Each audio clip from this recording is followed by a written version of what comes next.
तो आज के क्लास में हम पूरा मगध खत्म करेंगे और जितना पॉसिबल हो पाएगा उतना ज़्यादा से ज़्यादा कोशिश करेंगे कि समझेंगे। बहुत कम समय में मैं आपको हिस्ट्री के मगध राज्य के उत्कर्ष के बारे में लेकर के चल रहा हूँ। इसमें क्या है आप समझिएगा, सारा चीज आपको बताया जाएगा। बशर्ते देखिए इस जीके जीएस का मतलब ही यही है कि आप ज्यादा से ज्यादा सीख पाओ। पूरा हिस्ट्री आपको ऋग्वेद, सामवेद, यजुर्वेद, अथर्ववेद इन सभी से रिलेटेड जितने भी तथ्य थे आपको बताया गया। जितने पुराण थे वो बताया गया। कितने पुराण थे? 18 पुराण याद करवाया गया था। चलिए ये सारे पुराण से लेकर के सब चीज, जितना चीज हिस्ट्री से रिलेटेड होता है, ज्योग्राफी से रिलेटेड होता है, एसएसटी से रिलेटेड होता है, जीके जीएस, वो सारा चीज आपको बताया जाएगा। इस जीके जीएस का उद्देश्य ही यही है। तो आप कोशिश करेंगे कि तो सुनिए, जो डाउट होगा वो आपको क्लियर करना है इस क्लास में, नहीं समझ में आए पूछना है। इस जीके जीएस का मेन उद्देश्य है कि आपकी कोई भी कंपटीशन लेवल का एग्जाम हो, SSC, CGL, CHSL, railway, whatever, कुछ भी आप एक बार एग्जाम देकर देखिए। जिस दिन ये सब आना स्टार्ट हुआ ना, जिस दिन पूछा था कि चंद्रगुप्त मौर्य का जन्म कब हुआ था, जिस दिन आपने बता दिया 345 ईसा पूर्व, यहाँ पर दिख रहा होगा आप सभी को 345 ईसा पूर्व, आप लोग समझिएगा कि जन्म हुआ था ये। और कितने बच्चों को मालूम है चंद्रगुप्त मौर्य के बारे में, लेकिन ये नहीं मालूम है कि जन्म कब हुआ था। सब कहते हैं मौर्य वंशी हैं, मौर्य साम्राज्य, मौर्य वंश के हैं, हम मौर्य वंश के हैं, चंद्रगुप्त मौर्य के बारे में मालूम ही नहीं है ज्यादा। तो उसी का चीज आज हम पूरा बायोडाटा से क्लियर करेंगे, एक एक चीज को समझेंगे, ध्यान में समझिएगा ईच एंड एवरीथिंग। मगध राज्य का उत्कर्ष जो है एक बृहद्रथ नामक, यहाँ जो आपको दिख रहा है ये पहले आप देखिए, अब मैं इसमें रफ करता हूँ। बृहद्रथ नाम के आदमी से हुआ, मतलब मगध राज्य का सबसे प्राचीन वंश के संस्थापक, मतलब वंश का स्थापना, जैसे राजा का बेटा राजा बनता था, राजा का बेटा राजा बनता था ना, सेम वही काम होता था। इसमें भी सेम वही चीज हुआ। तो मगध यहाँ पर जैसा आपको दिख पा रहा है कि मगध के सबसे प्राचीन वंश के संस्थापक कौन थे? बृहद्रथ, और इनकी राजधानी गिरिब्रज राजगृह थी। ये जब राजा बने थे तो इन्होंने अपनी राजधानी कहाँ बनाई? राजधानी, जहां से उनका सारा कार्यकाल जितना काम हो सके वो वहां से कर सके, रहे खाए पिए और सारा ऑफिशियल वर्क कर सके। तो इन्होंने किसको बनाया? और जैसा कि हम लोग जानते हैं यही बृहद्रथ थे, यही बृहद्रथ के पुत्र का नाम जरासंध था। क्या था? जरासंध। जरासंध नाम इनका पुत्र था और ये बहुत शक्तिशाली और बहुत बलवान है। हिस्ट्री बहुत आसान है, बशर्ते आप कितना समझ पाते हो। हिस्ट्री से आसान कुछ नहीं है। हिस्ट्री में करना क्या होता है? केवल समझना होता है। हिस्ट्री में केवल समझना होता है, रटना नहीं होता है। जिस भी बच्चे को हिस्ट्री में दिक्कत है, समझिए आप रट्टू विद्या छात्र हैं, आपको रटना पसंद है। रटने वाला काम नहीं होना चाहिए कभी भी जीवन में। अगर जीवन में सीखना है तो समझने का प्रयास कीजिए। जिस दिन से समझने लग गए, समझिए कि कोई भी दुनिया का कोई चीज ही नहीं है जो कि आपको हार्ड लगेगा। हिस्ट्री तो केवल पढ़ना है, समझना है। उसका बेटा कौन तो किसका बेटा कौन, मरा कब तो जिंदा कब होगा, उसका बीबी कौन तो उसका बच्चा कौन, खत्म।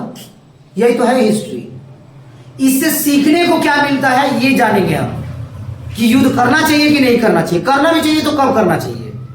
हम लोग उसी सिचुएशन को इस क्लास में समझेंगे। और देखिए, तो जैसा कि आप समझे, बृहद्रथ जो सबसे प्राचीन वंश के संस्थापक कौन थे? और बृहद्रथ के पुत्र का नाम जो बहुत शक्तिशाली था, जिसने कितने वर्षों तक मगध पर शासन किया? 52 ईयर्स। कितने सालों तक? 52 ईयर्स। कोई डाउट किसी को? No sir. Yes sir. क्या डाउट?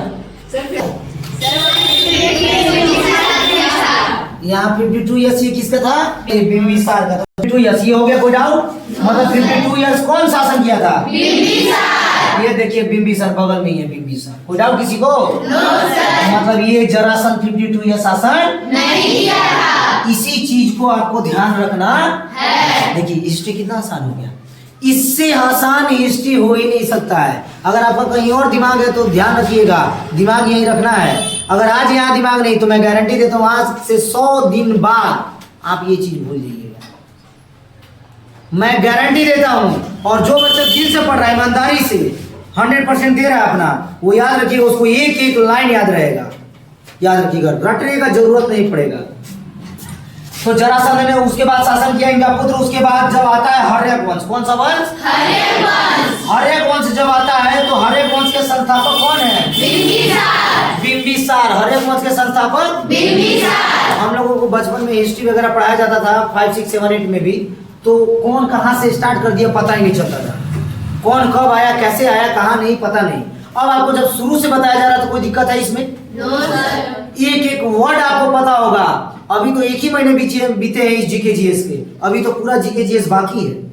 उसके बाद आप किसी भी कंपटीशन बैच में बैठिएगा, अगर एक एग्जाम अगर आपका छूट गया तो जो बोलिए सो, आप खुद एग्जाम देंगे, टेस्ट देंगे तो पता चलेगा सर ये तो हर्यक वंश आया था, सर शिशुनाग वंश आया था, सर नंद वंश आया था, तो सर मौर्य वंश आया था, तो सर कब कौन आया सब आपको मालूम है, बोलिए कि नहीं? तो हर्यक वंश के संस्थापक कौन थे? बिंबिसार थे। और बिंबिसार मगध की राजगद्दी पर 544 ईसा पूर्व में बैठा था। मतलब ये कब, कौन सा ईयर में? 544 ईसा पूर्व, 554 ईसा पूर्व में। मतलब ईसा मसीह के जन्म से 544 साल पहले 544 ईसा पूर्व में बिंबिसार बैठा था। कहाँ के शासन पे? अब इसके बाद अब ये कितने वर्षों तक शासन किया? 52 वर्षों तक शासन किया, है ना। 52 वर्षों तक शासन करने के बाद अब इसका पुत्र कौन हुआ? इसने क्या कर दिया? इसको, अपने पिताजी को मार दिया। और मार देने के बाद वो खुद राजगद्दी पर बैठा। और कब बैठा? 493 493 ईसा पूर्व में राजगद्दी पर। किसकी राजगद्दी पर? मगध की राजगद्दी पर बैठा। मगध की राजगद्दी पर बैठा। और कौन से वंश से? अब आइए 32 वर्षों तक शासन करने के बाद 461 ईसा पूर्व में उसका पुत्र उदयन, जो कि कौन सा धर्म से था? जैन धर्म को मानता था। तो 461 ईसा पूर्व उदयन जो था वो अपने पिता की हत्या करके मगध पर बैठा, मगध की गद्दी पर शासन करने बैठा। मतलब इससे पता चलता है क्या कि हर्यक वंश का स्थापना कौन किया? और बिंबिसार का पुत्र का नाम अजात शत्रु। और अजात शत्रु का पुत्र का नाम उदयन। और एक चीज सुनिए सर, यहाँ पर अभी बताएं कि उदयन जो है 461 ईसा पूर्व में राजगद्दी पर बैठा। उसके बाद हर्यक वंश का अंतिम शासक, मतलब इसका बेटा कौन बना? मतलब उदयन का पुत्र कौन था? नागदशक। ये है इनके लाइन में, ये देखिए सीरीज, ये है हर्यक वंश। कौन है? हर्यक वंश। जिनको भी नोट डाउन करना होगा आप शुरू के क्लिप में जा करके पूरा नोट डाउन कर सकते हैं। उसके बाद मैं लाइन में जैसे जैसे समझा रहा हूँ वैसे वैसे आपको नोट डाउन करने हैं कि हर्यक वंश में कितने शासक थे।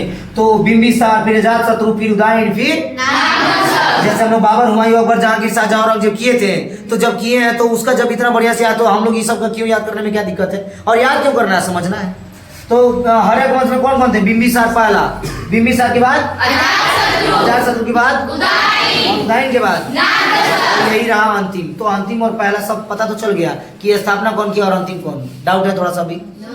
दूसरा में जब ये खत्म हो गया तो हर्यक वंश का अंतिम शासक बना नागदशक। खत्म, नागदशक कोई दिक्कत? इसके बाद नागदशक को उसी के अमात्य शिशुनाग ने, उसके अमात्य का क्या नाम था? शिशुनाग ने 412 ईसा पूर्व में उसको पद से हटा करके, अपदस्थ करके, मतलब उसको उसके पद से हटा करके और मगध पर शिशुनाग वंश की स्थापना की। मतलब नागदशक जो अंतिम था इसी का अमात्य था कौन?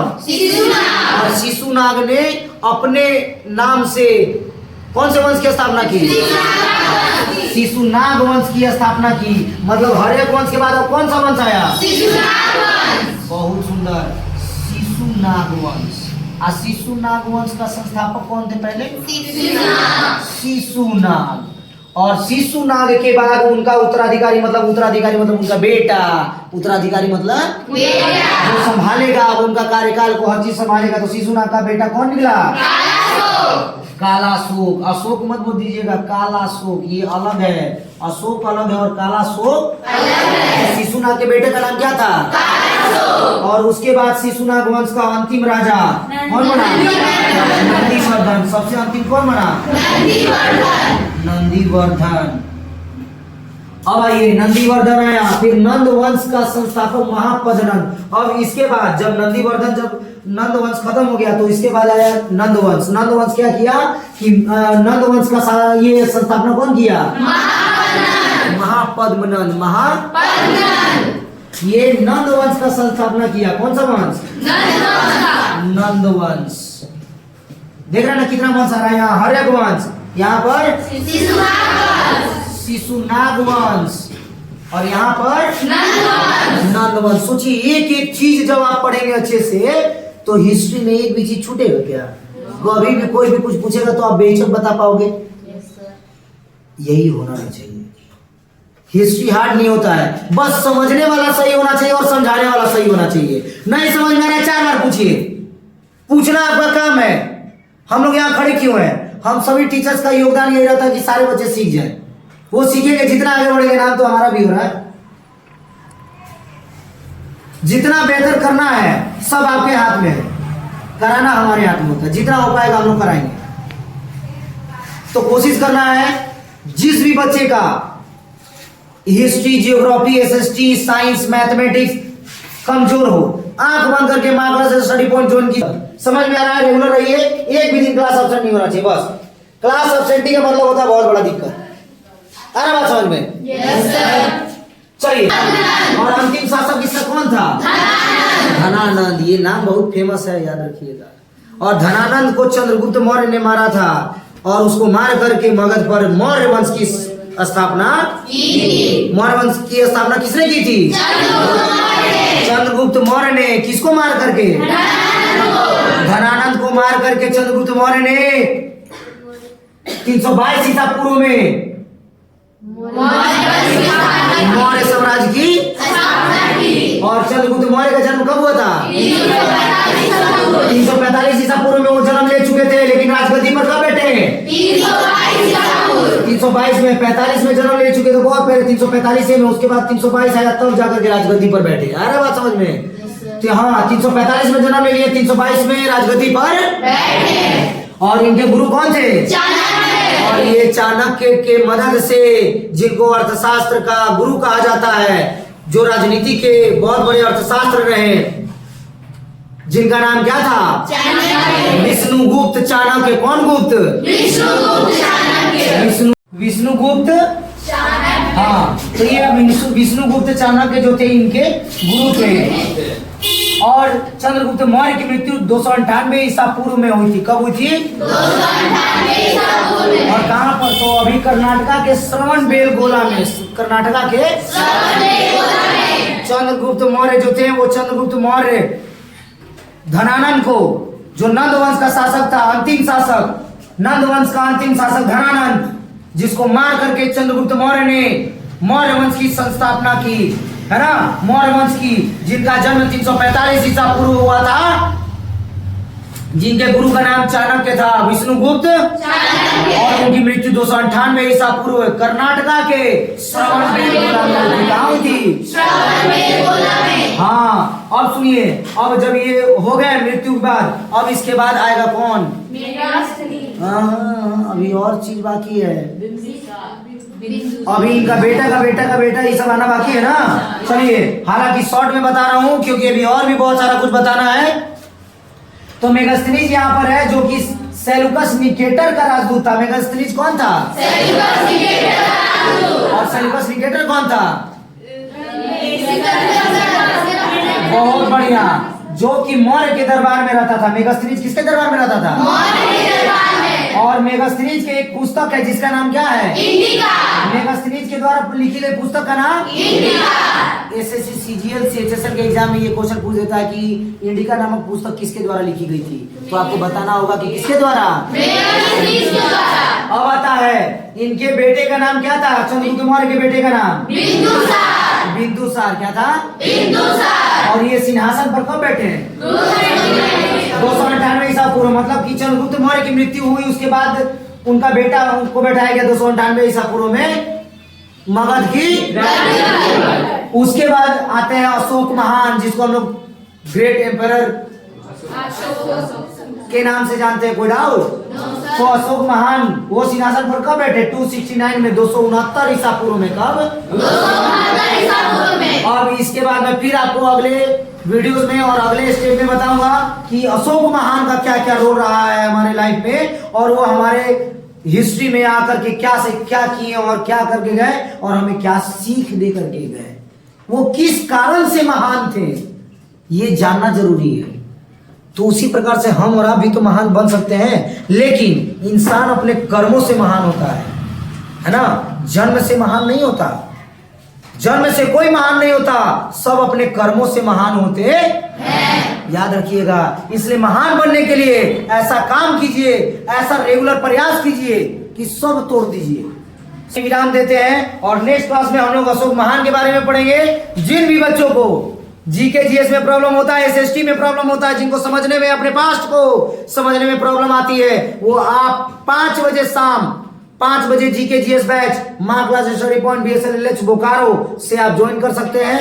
ऑनलाइन वीडियो डाला जाता है ताकि आप देख पाएं और दोबारा सीख पाएं। और बाकी जो भी बच्चे हैं जो सीखना चाहते हैं वो शाम 5 बजे ज्वाइन करें। मिनिमम फी में आपको इतनी बेहतरीन जानकारी दी जा रही है, शुरू से अंत तक बताया जा रहा है इस जीके जीएस क्लास में। तो आप कोशिश करें अपने भाई बहन दोस्त जो भी कंपटीशन बैच की तैयारी कर रहा है, जो भी किसी भी लेवल की SSC CGL CHSL banking banking whatever, जिसमें भी जीके जीएस आता है, जो यूपीएससी एस्पिरेंट्स है उनके लिए तो और बेहतर, वो आराम से ज्वाइन कर सकते हैं। नेक्स्ट क्लास में मिलेंगे। जय हिंद।